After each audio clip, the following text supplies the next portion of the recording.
Free agency is upon us, Sekou, and you look tired already. It's like July 1st Here is it our comes, Christmas. right, here it comes. But a notable season for free agency as well. We've got Chris Paul, Blake Griffin, Paul Millsap, Kyle Lowry, Gordon Hayward. I can go on and on and on. We're most likely seeing the Golden State Warriors stay in place, the pieces that we saw win that championship. But let's start a little bit south of Golden State, shall we, with Chris Paul. What do you think is going to be the best fit moving forward?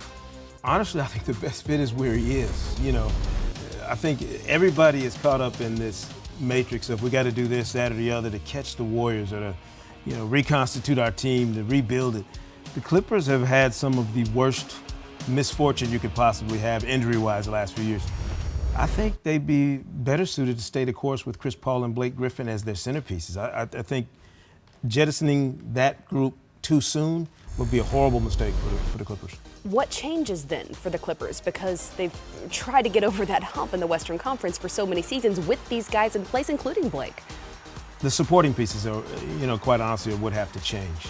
And if you're going to move somebody, the name DeAndre Jordan got mentioned quite a bit in the lead up to the draft. To me, this is more about those other pieces than it is about Chris and Blake. You have to have two anchors to even begin the conversation, in terms of trying to contend in the Western Conference against a Warriors team that has four.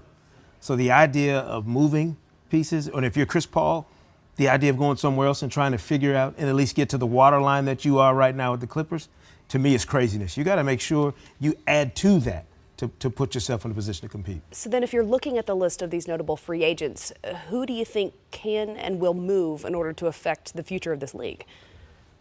Honestly, I think Gordon Hayward becomes a target, obviously. In Boston with the connections with Brad Stevens, it's been talked about for years now. You need a guy that can come in and do what Jimmy Butler, was proposed to do for you, what Paul George has been suggested could do for you.